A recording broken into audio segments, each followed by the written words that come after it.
नमस्कार दोस्तों, मैं प्रांजल वैष्णव ड्रीम दर्शन एकेडमी के इस ई लर्निंग प्लेटफॉर्म पर आप सभी का फिर से स्वागत करता हूं। हमारे संस्थान द्वारा एडीओ का नया बैच स्टार्ट हो चुका है। आप हमारे संस्थान से ऑनलाइन एवं ऑफलाइन दोनों माध्यम से जुड़ सकते हैं। ठीक है, मतलब ऑनलाइन क्लासेस भी अवेलेबल है और ऑफलाइन क्लासेस भी अवेलेबल है। ठीक है, एडीओ का बैच स्टार्ट हो चुका है। आपको पता है बहुत समय से इसका इंतज़ार था एडीओ के बैच का। ठीक है ना। तो आप हमारे संस्थान से जुड़ सकते हैं। हमारे संस्थान द्वारा लेटेस्ट डाटाओं पर आधारित, ठीक है, एडीओ की क्लासेस ली जा रही है ना। मार्केट में बहुत सारे ऐसे बुक अवेलेबल हैं जिसमें अभी भी पुराने डाटाओं का यूज़ किया जा रहा है। ठीक, चूँकि आर्थिक सर्वेक्षण आ चुका है तो डाटा क्या होंगे, अपडेटेड होंगे। ठीक है, तो आप देख करके, है ना, मार्केट से बुक परचेस कीजिएगा। अभी भी बहुत सारे बुक में गलतियां हैं। ठीक, तो ये कॉन्टैक्ट नंबर, अच्छा परीक्षा तिथि आपको पता है कब है? 15 जून को है ना। 15 जून को आपका एग्ज़ाम कंडक्ट कराया जाएगा व्यापम के द्वारा। ठीक है, आप इस नंबर पर फ़ोन करके जानकारी ले सकते हैं कि किस प्रकार से क्लासेस संचालित हो रही हैं। ठीक, एकदम लेटेस्ट डाटाओं पर आधारित क्लासेस चल रही हैं, है ना। आप चेक कर सकते हैं। ठीक, चलिए सिलेबस की अगर मैं बात करूं, है ना, आजीविका आजीविका के सिलेबस की मैं बात करूं तो आपको पता होगा कि हो सकता है इस बार सिलेबस क्या हो जाए, चेंज हो जाए।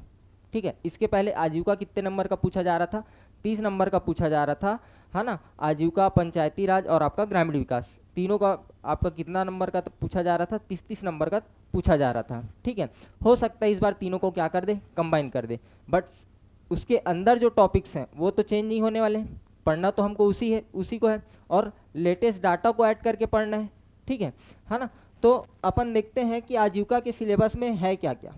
ठीक, तो सबसे पहला यूनिट आता है आपका भारतीय कृषि और भारतीय कृषि एवं अर्थव्यवस्था में इसकी भूमिका। ठीक है ना। कृषि को पढ़ना है, भारतीय कृषि को पढ़ना है। ठीक है, कृषि से संबंधित योजनाओं को पढ़ना है और इसकी क्या भूमिका है अर्थव्यवस्था में, इसको पढ़ना है। इसके अलावा इसमें आपको पढ़ना है हरित क्रांति और श्वेत क्रांति। ठीक है, दोनों टॉपिक हाईलाइटेड है। ठीक, इसमें से प्रीवियस ईयर में 2017 में यहाँ से क्वेश्चन बना था हरित क्रांति से। ठीक, कृषि का मशीनीकरण। ठीक है, ये क्या होता है? कृषि में यंत्रों का उपयोग, मशीनों का उपयोग ही क्या कहलाता है आपका? कृषि का मशीनीकरण। ठीक, चलिए, है ना। और क्या पढ़ना है? पशुपालन। ठीक, ग्रामीण जनजीवन पर इसका अध्ययन कृषि का ये है। ठीक है, दूसरा टॉपिक है राष्ट्रीय आजीविका मिशन, जिसको हम लोग बिहान योजना के नाम से जानते हैं। तीसरा टॉपिक है आपका आजीविका प्रदान करने में ग्रामोद्योग की भूमिका। ठीक है, तो मेन रूप से इसमें क्या पढ़ना है आपको? ग्रामोद्योग को पढ़ना है, ग्रामोद्योग। ठीक है, यहाँ पे गलत लिखा है, ग्रामोद्योग को पढ़ना है। चलिए, संस्थागत विकास, इसमें पढ़ना है आपको स्व सहायता समूह के प्रकार, है ना। किस तरीके से स्ट्रक्चर है आपका स्व सहायता समूह का, इन सभी को पढ़ना है। ठीक, आजीविका हेतु परियोजना प्रबंध, है ना। तो इसमें आपको पढ़ना है भारतीय बैंक व्यवस्था। क्या पढ़ना है आपको? भारतीय बैंक व्यवस्था। बाजार की परिभाषा क्या है, कितने प्रकार के होते हैं, स्थानीय बाजार की रूपरेखा, आजीविका में बाजार का क्या महत्व है। ठीक है, इस टाइप से इसको पढ़ना है। और आपका लास्ट टॉपिक है पशुधन उत्पाद एवं इसका प्रबंध। ठीक, तो आपको ध्यान देना है इसमें कि इन सभी से, ठीक है, आपका स्व सहायता समूह से पिछले साल 5 क्वेश्चन बने थे। ठीक है ना। उसके बाद लगभग, ठीक है, ऑन एन एवरेज 3 से 4 क्वेश्चन हर टॉपिक से पूछे जा रहे हैं। ठीक, स्व सहायता समूह से 2012 और 2017 में 2 बार अभी तक एग्जाम हुआ है। तो 2012 और 2017 में दोनों बार में स्व सहायता समूह से 5 क्वेश्चन पूछे गए थे, है ना। बाकी सबसे ऑन एन एवरेज की मैं बात करूँ तो 3 से 4 क्वेश्चन आपको देखने को मिलेंगे। ठीक, चलिए, तो शुरुआत करते हैं आजीविका की। तो अगर मैं बोलूँ कि आजीविका है क्या, ठीक है, आजीविका है क्या, तो आप किस तरीके से आजीविका को परिभाषित करेंगे? आप मेरे को बताएं कि अगर मैं पूछूं आपकी आजीविका है क्या, तो आप जो काम कर रहे हैं वही आपका क्या है? आजीविका। उस काम से जो भी धन की प्राप्ति होती है उससे आप अपने जीवन का क्या करते हैं? संचालन करते हैं, उसी को क्या बोलते हैं? आजीविका। जैसे भारत में सर्वाधिक जनसंख्या किस पर आधारित है? कृषि पर। तो उनका आजीविका का मुख्य सोर्स क्या बोल सकते हैं अपन? आजीविका क्या है? तो आप बोल सकते हैं कि कृषि है। ठीक है, मतलब सरल शब्दों में हम इस प्रकार से बात कर सकते हैं आजीविका को कि आजीविका आजीविका क्या है अगर कोई अगर पूछे तो किस प्रकार से बोल सकते हैं आप कि हम दैनिक जीवन में अपने जीवन का संचालन करने के लिए जो भी काम करते हैं वही हमारी क्या है, आजीविका। जैसे अगर मैं बात करूं मेरी आजीविका क्या है, तो मेरी आजीविका टीचिंग है, ठीक है, जिसके आधार पर मैं अपने जीवन और ज़िंदगी को, ठीक है, सुचारू रूप से संचालित कर पा रहा हूँ। ठीक, तो इस प्रकार से हम परिभाषित कर सकते हैं आजीविका को, है ना। क्या क्या दिया गया है, आजीविका की परिभाषा देखते हैं। आजीविका की परिभाषा है कोई व्यक्ति जीवन के विभिन्न, ठीक है, कला विधियों में जिस क्षेत्र में काम करता है वही क्या कहलाता है, आपका आजीविका कहलाता है। ठीक, कोई व्यक्ति जीवन के विभिन्न कला विधियों में जिस क्षेत्र में काम करता है वही क्या कहलाता है, आपका आजीविका कहलाता है। या जो काम करता है उसी को क्या कहते हैं, हम लोग आजीविका कहते हैं। आजीविका के बहुत सारे रूप हो सकते हैं ठीक है, कोई डॉक्टर है, कोई वकील है, कोई इंजीनियर है, कोई टीचर है, ठीक है, कोई मजदूरी कर रहा है, कोई कृषि कार्य कर रहा है, तो ये सभी क्या है, आजीविका का मुख्य सोर्स माना जा सकता है। ठीक, चलिए आगे बढ़ते हैं अपन। देखिए भारतीय अर्थव्यवस्था में कृषि की भूमिका, ठीक है, तो इसकी मैं बात करूं तो आपको ध्यान देना है यहाँ पे।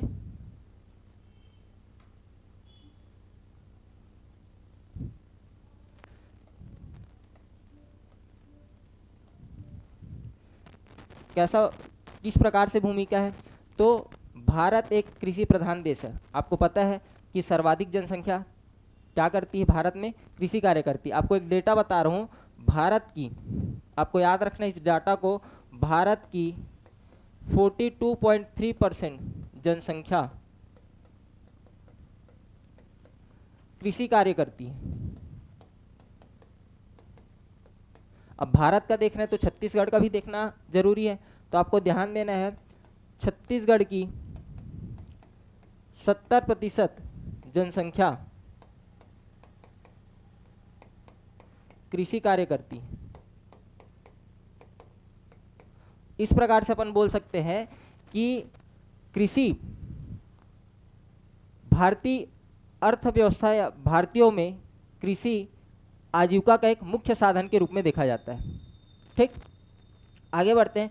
कृषि हमारे देश में आजीविका का सबसे बड़ा साधन है। ठीक है, ये बताया वो अभी, देश की अर्थव्यवस्था का आधार स्तंभ माना जाता है किसको, कृषि को। ठीक है, और कृषि आपको याद रखना है राज्य सूची का विषय है, ये इंपॉर्टेंट है। कृषि कौन से सूची का विषय है, राज्य सूची का विषय है। हम लोग संविधान में 3 प्रकार की सूचियां पढ़ते हैं, संघ सूची, राज्य सूची और समवर्ती सूची। ठीक है, तो संघ सूची में कानून बनाने का अधिकार किसके पास होता है, संसद के पास होता है।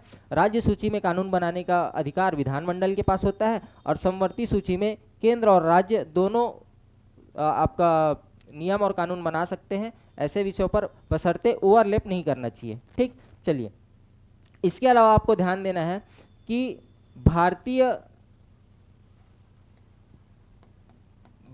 की जीडीपी में कृषि का योगदान क्या रहा है। लेटेस्ट डाटा की मैं बात कर रहा हूं, अभी हम लोग लेटेस्ट डाटा पर बात करने वाले हैं। ठीक है, तो आपको याद रखना है भारत की जीडीपी में कृषि का योगदान आपको याद रखना है 14%। ठीक है, कितना रहा है, 14%। और विकास दर या वृद्धि की मैं बात करूं, विकास दर या वृद्धि की अगर मैं बात करता हूं तो वो रहा है आपका 3.8%। ठीक है, विकास या वृद्धि दर कहने का मतलब पिछले वर्ष की तुलना में कितना वृद्धि इस बार देखा गया है। पिछले वर्ष से कितना वृद्धि हुआ है कृषि क्षेत्र में, 3.8% का वृद्धि हुआ है। और जीडीपी में कितना प्रतिशत योगदान है, 14%। अगर भारत की जीडीपी को अगर 100% में मान के चलूं तो इसमें कृषि क्षेत्र का योगदान कितना रहा है, 14% रहा है, ये याद रखना है। ठीक है, अच्छा यहाँ पर मैं शब्द यूज़ कर रहा हूँ जीडीपी, ठीक है, जिसको हम लोग बोलते हैं सकल घरेलू उत्पाद, सकल घरेलू उत्पाद।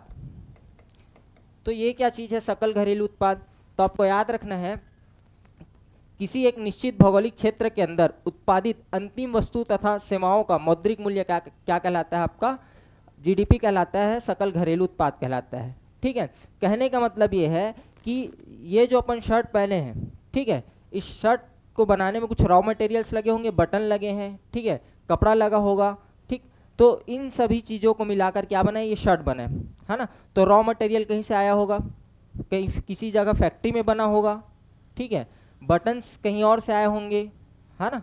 फिर इन सभी को कंपाइल किया गया होगा, कहाँ बनाया गया होगा, एक शर्ट के रूप में एक फैक्ट्री में। फैक्ट्री से कहाँ आया होगा, मार्केट में, ठीक है। तो उत्पादित अंतिम वस्तु क्या हुआ, ये शर्ट हुआ, ठीक है। तो इसी का मूल्य कितना है वो काउंट किया जाता है आपका जीडीपी में, ठीक। तो जीडीपी को हम लोग दो तरीके से पढ़ते हैं, ध्यान देना यहाँ पर। एक हम लोग देखते हैं जीडीपी स्थिर भाव पर, जीडीपी स्थिर भाव पर, और एक देखते हैं जीडीपी प्रचलित भाव पर। करेक्ट है। तो स्थिर भाव के लिए आधार वर्ष, ये बहुत इंपॉर्टेंट है, सीधा सीधा आधार वर्ष को पूछा गया। स्थिर भाव पर आधार वर्ष, कौन से वर्ष को आधार वर्ष माना जाता है, ठीक है। तो आधार वर्ष आपको याद रखना है 2011-12, ये इंपॉर्टेंट है। 2011-12 आधार वर्ष है, ठीक है। कहने का मतलब ये है इस शर्ट की कीमत 2011-12 में कुछ और रही होगी, प्रचलित मूल्य मतलब वर्तमान में 2025 में, ठीक है ना। तो इस शर्ट की कीमत 2011-12 में कुछ और रही होगी, अभी कुछ और है, ठीक है। अभी ये अगर शर्ट 1000 रुपये का है तो उस समय 500 रुपये में मिल रहा होगा, ठीक है। तो यदि उत्पादित वस्तुओं का मूल्यांकन आधार वर्ष, ठीक है, पर किया जाता है तो इसी को बोला जाता है स्थिर भाव। और ये जो मैं डाटा बताया हूँ आपको ध्यान देना है, ये जो मैं डाटा बताया हूँ कृषि क्षेत्र की भागीदारी, ये मैं बताया हूँ बेटा, आपको याद रखना है कि स्थिर भाव पर, याद रखना आपको स्थिर भाव पर है, ये स्थिर भाव पर, करेक्ट है, ठीक। और चीजें, कुछ और चीजें जान लेते हैं हम लोग, ठीक। देखिए अर्थव्यवस्था के 3 क्षेत्र,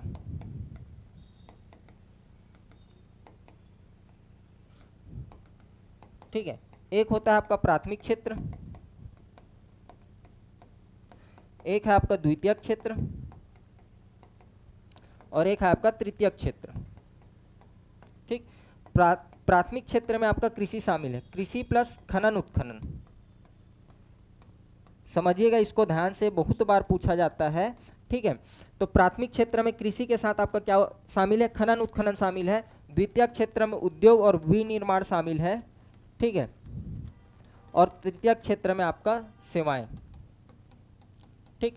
तो अर्थव्यवस्था के क्षेत्र हैं, लेकिन आपको याद रखना है कृषि क्षेत्र, ठीक है, कृषि क्षेत्र प्राथमिक क्षेत्र में आता है, लेकिन कृषि में आपका खनन उत्खनन शामिल नहीं होता है। तो कृषि में क्या क्या शामिल होता है, पशुपालन, मत्स्य पालन और वानिकी, ये तीनों चीजें कृषि में शामिल होती है, ना कि आपका प्राथमिक क्षेत्र में आता है। तो कृषि तो प्राथमिक क्षेत्र में आता है, लेकिन कृषि के अंदर खनन उत्खनन नहीं आता, ठीक है, ये आपको ध्यान देना है। चलिए आगे बढ़ते अपन। अच्छा, कुछ और बातें हैं। महात्मा गांधी का कथन याद रखना है, आपको याद रखना है महात्मा गांधी का कथन।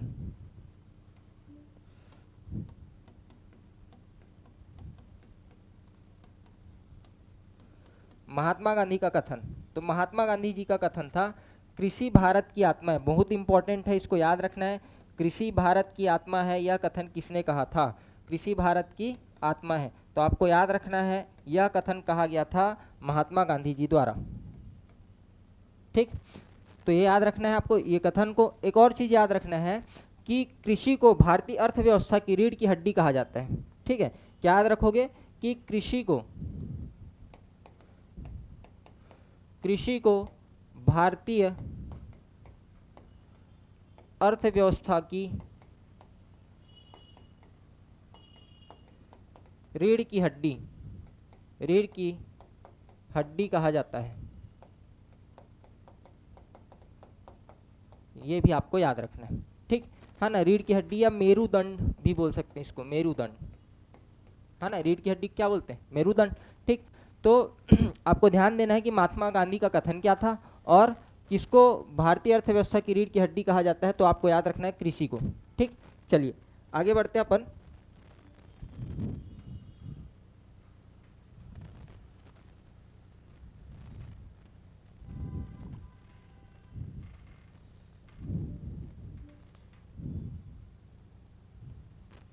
देखते हैं, ठीक है। देखिए छत्तीसगढ़ का, अच्छा वहाँ पर मैं बताया था कि भारत के जीडीपी में, अब आपको ध्यान देना है छत्तीसगढ़ के जीडीपी में, छत्तीसगढ़ के जीएसडीपी, ठीक है, सकल राज्य घरेलू उत्पाद बोला जाता है, सकल राज्य घरेलू उत्पाद में कृषि का योगदान, ठीक है। तो ये ध्यान देना है योगदान कितना है, 16.80%, या इसको पेपर में आपको देखने को भी मिल सकता है 17%। ओवरऑल की अगर मैं बात करूं तो आपको याद रखना है कितना योगदान है, 16.80% या 17%। और यदि मैं पिछले वर्ष की तुलना में विकास दर की बात करूं या वृद्धि दर की बात करूं, विकास दर या वृद्धि दर, तो पिछले वर्ष की तुलना में आपका वृद्धि हुआ है 5.38%, ठीक है, 5.38% आपको याद रखना है। और ये मैं बात कर रहा हूँ स्थिर भाव पर, स्थिर भाव का आधार वर्ष क्या है बेटा, याद रखना है 2011 बार, ठीक, ये पूछा गया है ना, इसीलिए इसको बार बार मैं बोल रहा हूँ, ठीक। चलो ठीक, चलिए देखिए छत्तीसगढ़ के जीडीपी में कृषि का योगदान कितना है, 16.80%। अच्छा यहाँ पर इसके पहले थोड़ा सा ऊपर देखते हैं और क्या लिखा हुआ है। भारतीय अर्थव्यवस्था में विश्व की 5वीं बड़ी अर्थव्यवस्था है। कृषि का महत्व जीडीपी में योगदान, ठीक है, जीडीपी में योगदान को देखते हैं तो यहाँ पर बताया गया है कि 1950-51 में कितना प्रतिशत योगदान था कृषि का, 59%। देख रहे हो आधे से ज़्यादा कौन कर रहा था, केवल और केवल कृषि, ठीक है, क्योंकि उस समय उद्योग नहीं थे, है ना। 1947 में देश आज़ाद हुआ था, तो उस समय इंडस्ट्री का उतना ज़्यादा डेवलपमेंट नहीं हुआ था, उतना ज़्यादा इंडस्ट्री स्टैब्लिश नहीं हुई थी, ठीक है। इसीलिए आप देख रहे हैं कि कृषि क्षेत्र का कितना प्रतिशत योगदान है, 59%। वर्तमान में कितना प्रतिशत है, ठीक है, तो याद रखना है 14%, ठीक। अब इससे क्या समझते हैं कि वर्तमान में पहले 50-51 में क्या हो रहा था, जीडीपी में ज़्यादा योगदान था, अभी कम हो रहा है। इसका अर्थ है कि देश विकसित, अभी क्या है, विकासशील देश है।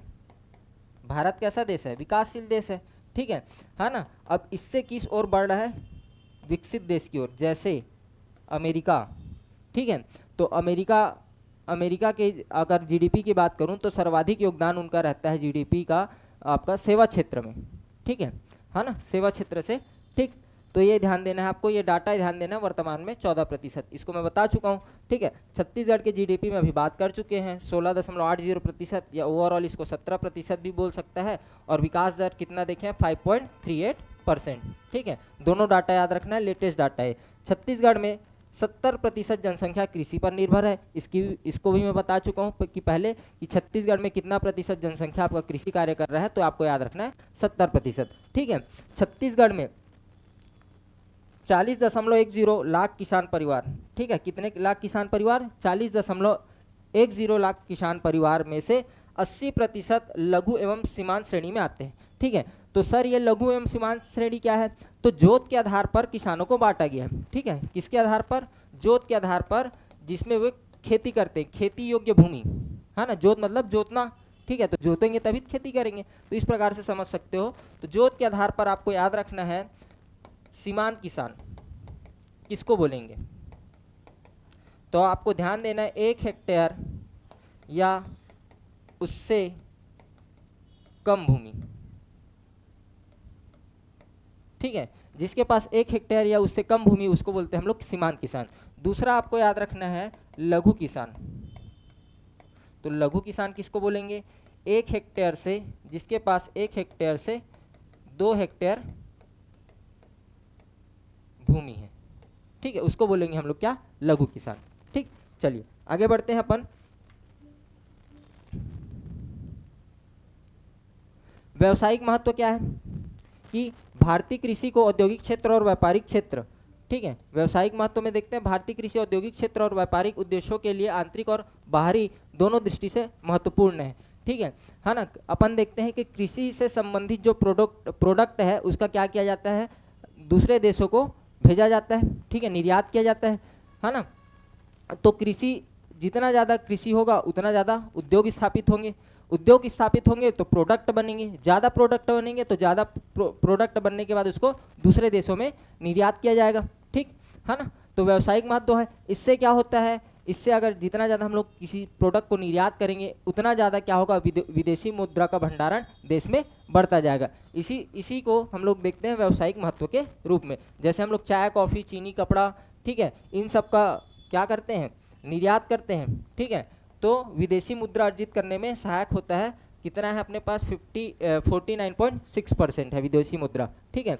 रोजगार प्राप्ति में सहायक है। निजी क्षेत्र का सबसे बड़ा व्यवसाय है, आपको ध्यान देना है ना। निजी क्षेत्र का सबसे बड़ा व्यवसाय क्या है, कृषि है, ठीक। सर्वाधिक रोजगार प्राप्ति कृषि से होता है, ठीक है ना। आपके जितने भी ठीक कृषि कार्य के लिए मजदूर चाहिए, श्रमिक चाहिए, ठीक है ना। आपको क्या चाहिए, मशीन चाहिए, ठीक है। तो मशीन बनाने के लिए आपको इंडस्ट्री चाहिए, उद्योग चाहिए, और उद्योग में वर्कर चाहिए काम करने के लिए। वैसे कृषि कार्य करने के लिए आपको वर्कर चाहिए, ठीक है। आप एक अकेले पूरा, अगर आपके पास 10 एकड़ जमीन है तो आप अकेले व्यक्ति हल चला के तो काम नहीं कर सकते, है ना, आपको श्रमिक चाहिए। तो रोजगार में भी सहायक है, ठीक है। प्राथमिक क्षेत्र योगदान कम, ठीक है, इसमें ध्यान मत दीजिएगा, है ना। अपन आगे बढ़ते हैं अपन, ठीक, ये इंपॉर्टेंट है। लेकिन निजी क्षेत्र का सबसे बड़ा व्यवसाय है। सर्वाधिक रोजगार प्राप्ति कहाँ से होती है, कृषि क्षेत्र से होती है, ठीक। चलिए आगे बढ़ते हैं, देखते हैं चावल।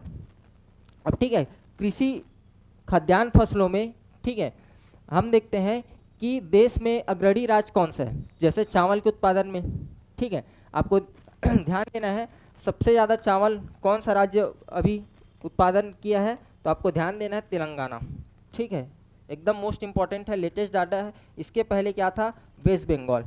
वेस्ट बंगाल पहले स्थान पर था, अब ये चले गया तीसरे स्थान पर, ठीक, ध्यान देना है। वेस्ट बंगाल अब कौन से स्थान पर चले गया, तीसरे स्थान पर, है ना। तो तेलंगाना अभी भी आपको बहुत सारे बुक में क्या देखने को मिलेगा, पश्चिम बंगाल ही देखने को मिलेगा, तो इसको ध्यान देना है, ठीक है। अभी सर्वाधिक चावल उत्पादन कौन किया है, तेलंगाना किया है, ठीक। आगे बढ़ते हैं तो चावल के बाद देखते हैं गेहूं और आलू में। गेहूं और आलू में प्रथम राज्य कौन सा है, उत्तर प्रदेश उत्पादन में। दूसरा अपन आगे देखते हैं मक्का। मक्का में कौन है, कर्नाटक है, ठीक है। दलहन, दलहन मतलब दाल, मध्य प्रदेश है, ठीक। गन्ना, आप सभी जान रहे हैं गन्ना के उत्पादन में कौन सा राज्य अग्रणी है, उत्तर प्रदेश, शुरू से ही है और अभी तक भी है, ठीक। मूंगफली में आपको याद रखना है गुजरात, ठीक, गुजरात पहले स्थान पर है। जूट के उत्पादन में पश्चिम बंगाल, पश्चिम बंगाल पहले भी था और अभी भी पश्चिम बंगाल ही है, ठीक है। पश्चिम बंगाल अभी पहले स्थान पर है जूट के उत्पादन में, ठीक। तंबाकू के उत्पादन में आंध्र प्रदेश है, सर्वाधिक तंबाकू वहीं से, देखियो ना, देख रहे हैं ना विनोद, ठीक है ना। तो उसमें मलते रहता है तंबाकू, तो आपको याद रखना है कि वो जो बोलता है उसका नाम मेरे को याद नहीं आ रहा, ठीक है। तो वो कहाँ से तंबाकू लेके आता था, आंध्र प्रदेश से, ठीक, स्पेशल था, ठीक। चलो आगे बढ़ते हैं, प्राकृतिक रबर। प्राकृतिक रबर में आपको याद रखना है केरल। केरल में याद रखना, नारियल और प्राकृतिक रबर में प्रथम स्थान पर कौन रहेगा, केरल रहेगा, ठीक है। आगे बढ़ते हैं, कॉफ़ी। कॉफ़ी में क्या है, कर्नाटक। कॉफ़ी और मसाला में क्या आएगा, कर्नाटक आएगा, ठीक है। सूरजमुखी में भी कर्नाटक है, तो कॉफ़ी, है ना, और सूरजमुखी। भारत में महाराष्ट्र, सॉरी, ज्वार, ज्वार के उत्पादन में क्या है, महाराष्ट्र प्रथम स्थान पर है, ठीक। आगे बढ़ते हैं, कपास। कपास में प्रथम स्थान पर कौन है, गुजरात है, ठीक है। प्याज में देखते हैं तो प्याज में महाराष्ट्र है ना। चाय में क्या है, असम है, ठीक। सभी को पता है कि चाय के उत्पादन में प्रथम राज्य किसका है, असम का है। और सोयाबीन के उत्पादन में प्रथम राज्य किसका है, मध्य प्रदेश का है। दूध के उत्पादन में पहला राज्य किसका है, उत्तर प्रदेश का है। और चीनी के उत्पादन में भी आपको याद रखना है उत्तर प्रदेश, ठीक है ना। तो आज यहीं तक रखते हैं आजीविका को। अगले क्लास में अपन देखते हैं हरित क्रांति, ठीक है, श्वेत क्रांति, इसके बारे में देखेंगे। यदि आप हमारे संस्थान से जुड़ना चाहते हैं, चाहे ऑनलाइन हो चाहे ऑफलाइन हो, नीचे आपको नंबर स्क्रॉल हो रहा होगा, है ना, आप उसमें संपर्क करके हमारे क्लास से जुड़ सकते हैं। हमारा क्लास एकदम लेटेस्ट डाटाओं पर आधारित है, ठीक है। हाँ, आपको कहीं देखने को ये नहीं मिलेगा कि सर पुराना डाटा पढ़ा रहे हैं, ठीक। चलिए मिलते हैं नेक्स्ट वीडियो में, तब तक के लिए गुड बाय।